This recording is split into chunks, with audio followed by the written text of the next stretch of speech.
Hi student, welcome to the Statecraft IS Academy.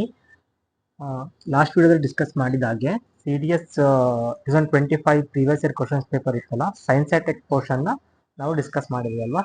ಇದು next ಈ ವಿಡಿಯೋದಲ್ಲಿ ಅದ್ರ ಕಂಟಿನ್ಯೂಷನ್ ಪಾರ್ಟನ್ನು ನೋಡೋಣ. Here is a small announcement guys. Our institution ಇಂದ Karnataka budget Kannada version and English version ಬೋತನ್ನು ಲಾಂಚ್ ಮಾಡಿದ್ದೀವಿ.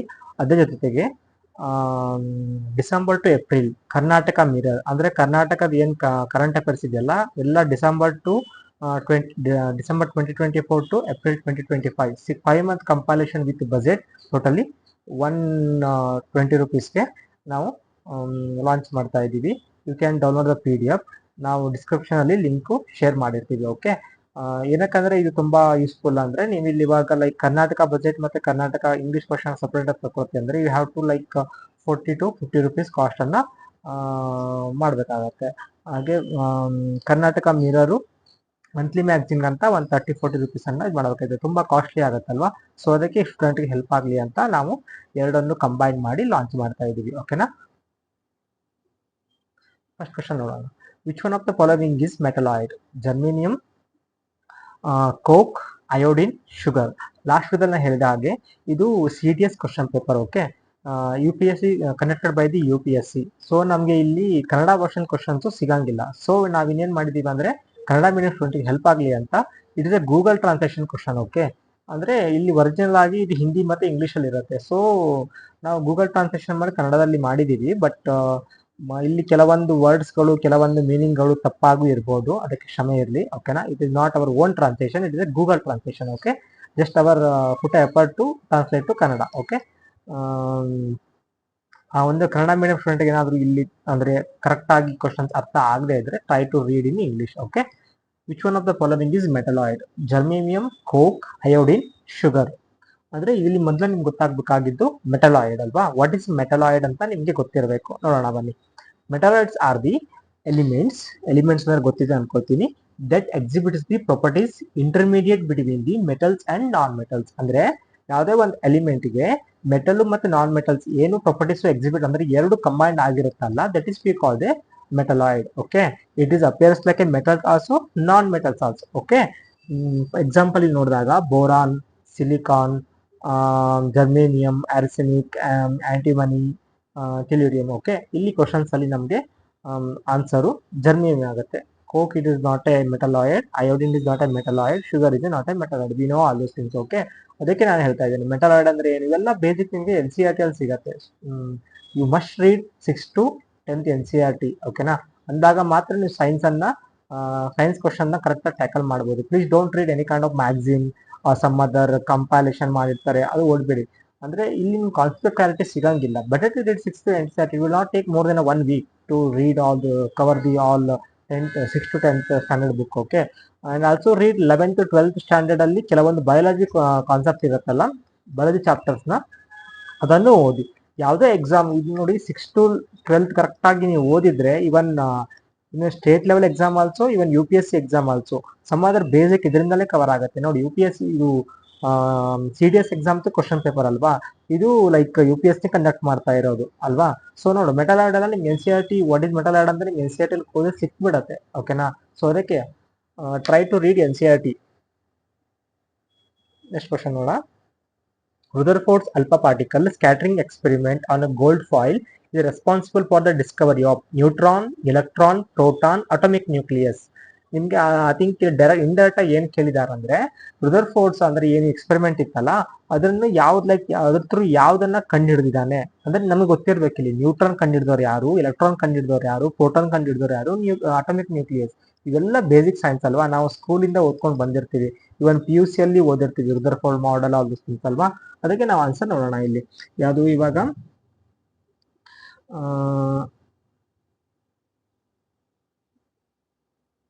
ಓಕೆ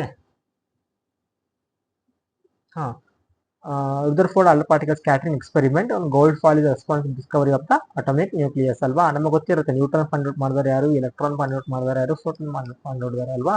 ಸೊ ಇಲ್ಲಿ ಕೊಟ್ಟಿದ್ದೀನಿ ನೋಡಿ ನಾನು ನ್ಯೂಟ್ರಾನ್ ನ ಲೈಕ್ ಜೇಮ್ಸ್ ಚಾಡ್ವಿಕ್ ಅಲ್ವಾ, ಇದನ್ನ ಕೇಳಿರ್ತೀವಿ. ನ್ಯೂಟ್ರಲ್ ಥಾಮ್ಸನ್ ವೆರಿ ಪಾಪ್ಯುಲರ್ ಅಲ್ವಾ.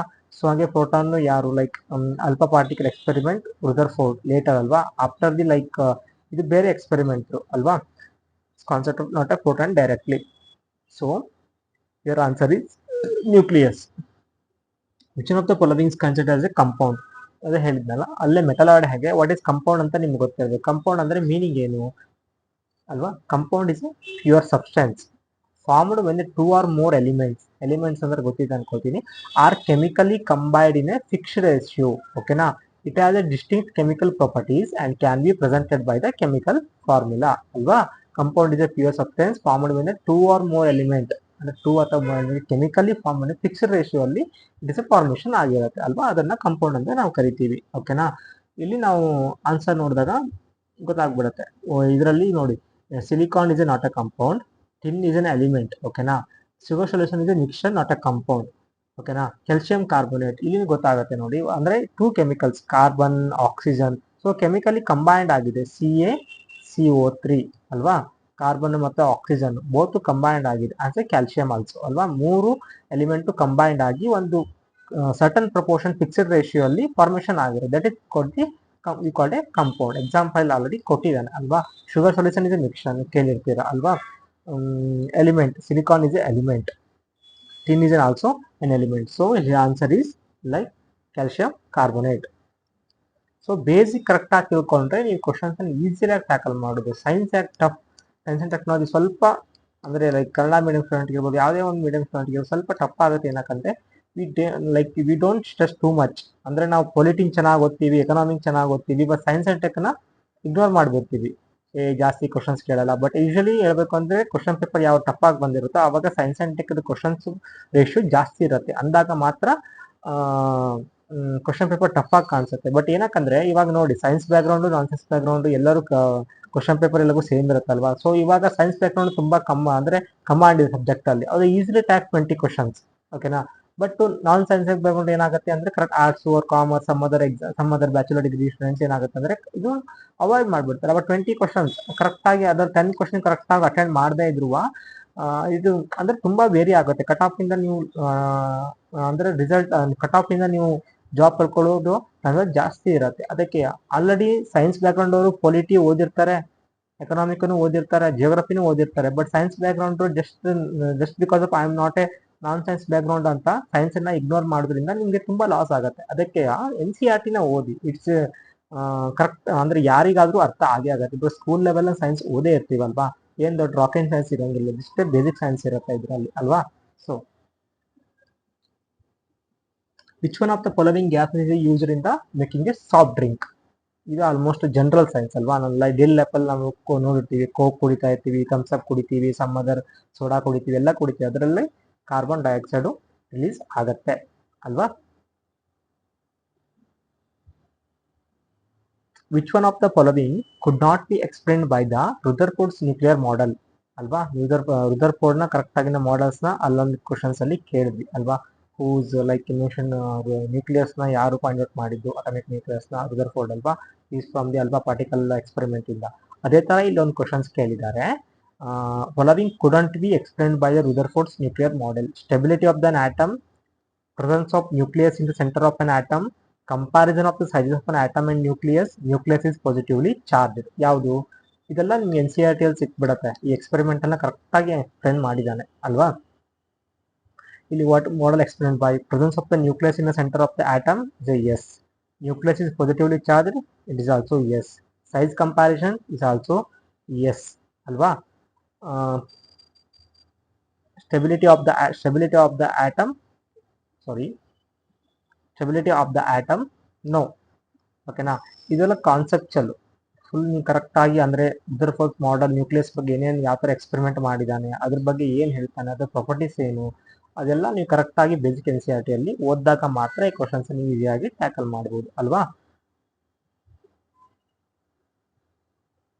Isobars of the element have same.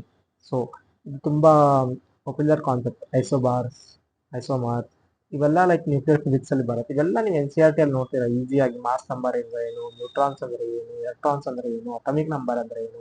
ನಾನು ಲ್ಯಾಂಡ್ ಸರ್ವೆ ಎಕ್ಸಾಮ್ ಕ್ವಶನ್ಸ್ ಬಗ್ಗೆ ಡಿಸ್ಕಸ್ ಮಾಡೋದಕ್ಕೂ ಈ ಐಸೋಮರ್ಸ್ ಬಗ್ಗೆ ಎಲ್ಲ ಬಂದಿದೆ ಅಲ್ವಾ? ಐಸೋಬಾರ್ಸ್ ಬಗ್ಗೆ ಎಲ್ಲ ಹೇಳಿದೆ, ನಾನಲ್ಲೇ ಹೇಳಿದ್ದೆ ನಿಮಗೆ. ಲೈಕ್ ಅಂದ್ರೆ ಒಂದು ನೀವು previous year question paper discuss ಮಾಡುವಾಗ ಒಂದು ಎಕ್ಸಾಮಲ್ಲಿ ಕೇಳಿರೋ ಕಾನ್ಸೆಪ್ಟ್ ಇನ್ನೊಂದು ಎಕ್ಸಾಮ್ಸ್ ಅಲ್ಲಿ ರಿಫ್ಲೆಕ್ಟ್ ಆಗುತ್ತೆ, ಡೈರೆಕ್ಟ್ಲಿ ಇಂಡೈರೆಕ್ಟ್ಲಿ. ಡೈರೆಕ್ಟ್ ಆಗಿ ಕ್ವಶನ್ಸ್ ರಿಫ್ಲೆಕ್ಟ್ ಆಗ್ಬೋದು, ಇಲ್ಲ ಆ ಕಾನ್ಸೆಪ್ಟ್ ಅವರು ರಿಫ್ಲೆಕ್ಟ್ ಆಗ್ಬೋದು ಅಲ್ವಾ. ಸೊ ಅದಕ್ಕೆ ಹೇಳಿದ್ದು ಕರೆಕ್ಟ್ ಆಗಿ ಆ ಕಾನ್ಸೆಪ್ಟ್ ತಿಳ್ಕೊಂಡಿದ್ರೆ, ಇವಾಗ ನೀವು ಅಟಾಮಿಕ್ ನಂಬರ್ ಏನು ಗೊತ್ತಿರಬೇಕು, ನಂಬರ್ ಆಫ್ ಎಲೆಕ್ಟ್ರಾನ್ಸ್ ಅಂದ್ರೆ ಮೀನಿಂಗ್ ಏನು ಗೊತ್ತಿರಬೇಕು, ಮಾಸ್ ನಂಬರ್ ಅಂದ್ರೆ ಏನಂತ ಗೊತ್ತಿರಬೇಕು, ನ್ಯೂಟ್ರನ್ಸ್ ಅಂತಾನೆ ಗೊತ್ತಿರಬೇಕು.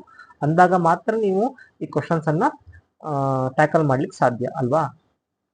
ಐಸೋಬಾರ್ ಅಂದ್ರೆ ಏನಾಗುತ್ತೆ, atom of the different element that have a same mass number but a different atomic number. Mass number same ಇರುತ್ತೆ, at the same time different atomic number ಇರುತ್ತೆ ಅಲ್ವಾ. ಅಟಾಮಿಕ್ ನಂಬರ್ ಅಂದ್ರೆ isobars have a different atomic number, that's why it is a incorrect option A. ಓಕೆನಾ. Number of the electron and as the atomic number differ, number of electrons also differ, that's why it is a wrong answer. Mass number, isobar are defined by the having the same mass number. Questions ಏನು ಕೇಳಿದರೆ isobar ಅಂದ್ರೆ ಏನು, it is a same mass number ಇರುತ್ತೆ ಅಲ್ವಾ. Same mass number but different atomic number ನೆನ್ಪಿಟ್ಕೊಳ್ಳಿ. ಇವಾಗ ಮುಂದಿನ ಇದರಲ್ಲಿ ನಿಮ್ಮ ಐಸೋಮರ್ಸ್ ಬಗ್ಗೆ ಕೇಳ್ಬೋದು, ಅಥವಾ ಬೇರೆ ಇದರಲ್ಲೂ ಬೇರೆ ತರ ನಿಮ್ ಕ್ವಶನ್ಸ್ ಫಾರ್ಮೇಶನ್ ಆಗ್ಬೋದು. ಸೊ ಅದಕ್ಕೆ ಕರೆಕ್ಟ್ ಆಗಿ ಓದ್ಕೊಳ್ಳಿ. The human eye has a point that lacks the photoreceptor cells. It is identified as a dark spot, blind spot, sorry ಅಲ್ವಾ. ಇದು ನಾವು ಡೈಲಿ ಸೈನ್ಸ್ ಅಲ್ಲಿ ಆಲ್ಮೋಸ್ಟ್ ಹೂ ಯೂಸಸ್ ಸ್ಪೆಕ್ಸ್ ಸಮಥಿಂಗ್ ಏನೋ I problem ಅಲ್ವಾ, ಇವೆಲ್ಲ ಪ್ರಾಬ್ಲಮ್ ಫೇಸ್ ಮಾಡೋರಿಗೆ ಈಸಿಯಾಗಿ ಗೊತ್ತಾಗ್ಬಿಡುತ್ತೆ ಬ್ಲೈಂಡ್ ಸ್ಪಾಟ್ ಅಂದ್ರೆ ಏನು, ಡಾರ್ಕ್ ಸ್ಪಾಟ್ ಅಂದ್ರೆ ಏನು ಅಲ್ವಾ. ಇಲ್ಲೆಲ್ಲ ಕೊಟ್ಟಿದ್ದೀನಿ ಬ್ಲೈಂಡ್ ಸ್ಪಾಟ್ ಅಂದ್ರೆ ಏನು. Reason that on the retina where optic nerve exists on the eye ಅಲ್ವಾ. ಸೊ ಅದಕ್ಕೆ ಕರೆಕ್ಟ್ ಆಗಿ ಎಕ್ಸ್ಪ್ಲನೇಷನ್ ನ ಓದ್ಕೊಳ್ಳಿ. The enzymes which catalyze the same reaction but have a different amino acid composition are commonly referred as isoenzymes, isotopes, isomers, coenzymes ಅಲ್ವಾ. ನಾನು ಹೇಳಿದ್ದೆ ಅಲ್ವಾ, ಅಲ್ಲಿ ಐಸೋಮರ್ಸ್ ಐಸೋಬರ್ಸ್ ಬಗ್ಗೆ ಕೇಳಿದ್ದಾರೆ, ಇಲ್ಲ ಐಸೋಟೋಪ್ಸ್ ಬಗ್ಗೆ ಆಪ್ಷನ್ಸ್ ಕೊಟ್ಟಿದ್ದಾರೆ, ಐಸೋಮರ್ಸ್ ಅಂದ್ರೆ ಏನಂತ ಕೊಟ್ಟಿದ್ದಾರೆ. So you should know, like ಪ್ರತಿಯೊಂದು ನೀವು ಕರೆಕ್ಟ್ ಆಗಿ ಅಂಡರ್ಸ್ಟ್ಯಾಂಡ್ ಮಾಡ್ಕೊಂಡಿದ್ರೆ ಇದು ಕೇವಲ it is not only you should know everything ಅಲ್ವಾ. ಇಲ್ಲಿ ಕರೆಕ್ಟ್ ಆಗಿ ನೀವು ಎಲಿಮಿನೇಷನ್ ಮಾಡ್ಲಿಕ್ಕೂ ಬರಬೇಕು. ಇವಾಗ ನಿಮ್ಗೆ ಇಲ್ಲಿ ಗೊತ್ತಿರುತ್ತೆ ಐಸೋಟೋಪ್ಸ್ ಏನು ಅಂದ್ರೆ ಇದಕ್ಕೆ ರಿಲೇಟ್ ಆಗತ್ತಾ ಇಲ್ವಾ. So if it is not related to this question like this statement you can eliminate easily. ಓಕೆನಾ. ಐಸೋಮರ್ಸ್ ಅಂದ್ರೆ ಏನು, ಓಕೆನಾ, ಇದು ಕರೆಕ್ಟ್ ಆಗಿ ಕಾನ್ಸೆಪ್ಟ್ ಅದ್ರ ಮೀನಿಂಗ್ ಗೊತ್ತಿದ್ರೆ ಇಲ್ಲಿ ಸ್ಟೇಟ್ಮೆಂಟ್ಗೆ ರಿಲೆವೆಂಟ್ ಇಲ್ಲ ಅಂದ್ರೆ ಇದು ಮಾಡ್ಬೋದು. ಆವಾಗ 2 ಆಪ್ಷನ್ಸ್ ಇರುತ್ತೆ ನಿಮಗೆ. ಆವಾಗ you can take a risk 50% you have chance to make it correct, right. So correct ಆಗಿ ಅದೇ ಹೇಳಿದ್ದು ನಾನು, ಕರೆಕ್ಟ್ ಆಗಿ ಅಂಡರ್ಸ್ಟ್ಯಾಂಡಿಂಗ್ ಮಾಡ್ಕೊಂಡಿದ್ರೆ easily tackle the any questions. Like ಅದೇ ತರ ಬರುತ್ತೆ. It is doesn't mean that you should know everything, ಎಲ್ಲಾನು ಬೈ ಹಾರ್ಟ್ ಹಾಕಿರ್ಬೇಕು, ಎಲ್ಲ ನೆನ್ಪಿಟ್ಕೊಳ್ಬೇಕು. It is not possible at all. Human being it is not possible. It is multiple choice question, like MCQ base question solve ಮಾಡೋ ರೀತಿನೇ ಹಾಗೆ. Like it is all about elimination. ಓಕೆನಾ. ನಾವಿರೋ knowledge ಅನ್ನ ಹೆಂಗ್ ಅಪ್ಲೈ ಮಾಡಿ ಕ್ವಶನ್ ನ elimination ಮಾಡ್ತೀವಲ್ಲ, ಅಷ್ಟು ನಾವು ಕ್ವಶನ್ ನ ಲೈಕ್ ಇಲ್ ರೇಟ್ ಜಾಸ್ತಿ ಇರೋ ಅಂದ್ರೆ ಜಾಸ್ತಿ ಕರೆಕ್ಟ್ ಮಾಡೋ ಚಾನ್ಸಸ್ ಜಾಸ್ತಿ ಇರುತ್ತೆ. So that's how should tackle the question. ಓಕೆನಾ. ಐಸೋ ಎಂಜೈಮ್ಸ್ ಅಂದ್ರೆ ಏನು, enzymes are different molecular form in enzyme. ಓಕೆನಾ. ಇಲ್ಲಿ ಎಕ್ಸಾಂಪಲ್ಸ್ ಕೊಟ್ಟಿದ್ದೀನಿ. ಐಸೋಟಾಪ್ಸ್ ಅಂದ್ರೆ ಏನು, as I said like before, different concept. Atom of the same element that are same protons but different number of the neutrons ಇರುತ್ತೆ. ಓಕೆನಾ. Same number of proton but different number of the neutrons ಇರುತ್ತೆ. Isomers ಅಂದ್ರೆ ಏನು, same molecular formula ಇರುತ್ತೆ but different structural arrangement ಇರುತ್ತೆ ಅಲ್ವಾ. ಕೋಎಂಜೈಮ್ಸ್ ಅಂದ್ರೆ ಏನು, they are not enzymes themselves, they do not catalyze the reaction independently. ಓಕೆನಾ. It is an organic molecule that assists the enzyme in catalysis ಅಲ್ವಾ. Your answer is isoenzymes. ಓಕೆನಾ. The enzymes which catalyze the same reaction but different amino acid composition are commonly referred to as a. ಇವಾಗ ನೋಡು ನಿಮ್ಗೆ ಅಲ್ಲಿ ಈ last questions ಇಲ್ಲಿ ಏನಿತ್ತಲ್ಲ, like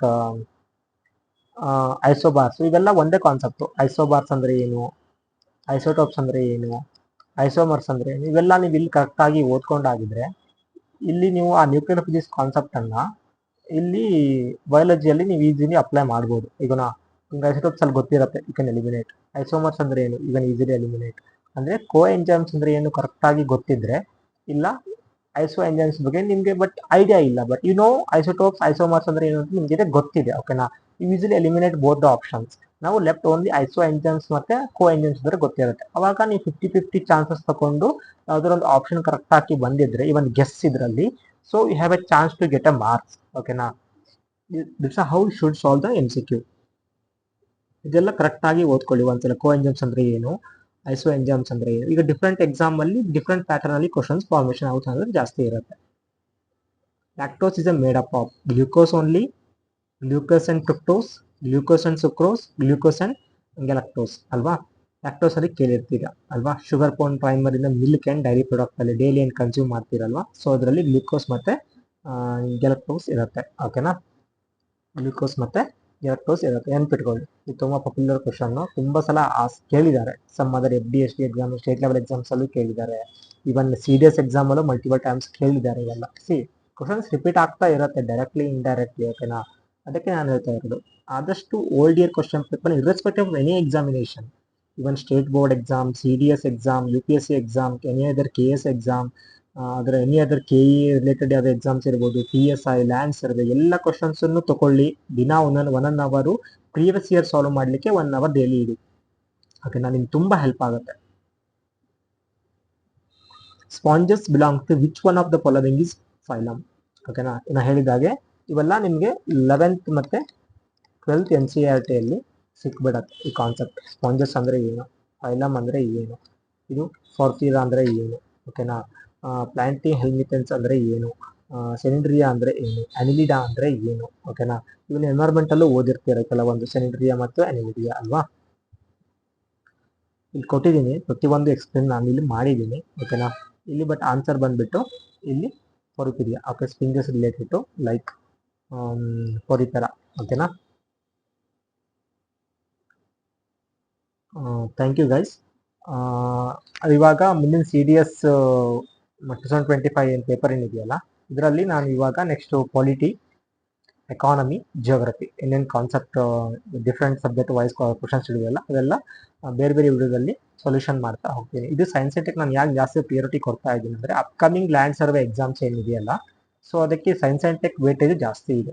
like when I like land survey science and tech questions solution ಮಾಡಬೇಕಿದ್ರೆ ನಿಮ್ಗೆ ಹೇಳಿದ್ದೆ, around 2016 around 40 to 45 questions science and tech ಇಂದ ಕೇಳಿದ್ದಾರೆ. ಓಕೆನಾ, ಸೊ ಅದಕ್ಕೆ ನಾನು ಇವಾಗ CDS ಇಂದ ತುಂಬ ಸೈನ್ಸ್ ಆ್ಯಂಡ್ ಟೆಕ್ ಕ್ವಶನ್ ತಗೊಂಡು ಸಾಲ್ವ್ ಮಾಡ್ತಾ ಇರೋದೇ ಅಪ್ಕಮಿಂಗ್ ಎಕ್ಸಾಮ್ಗೆ ಹೆಲ್ಪ್ ಆಗಲಿ ಅಂತ. ಸೊ ಅದಕ್ಕೆ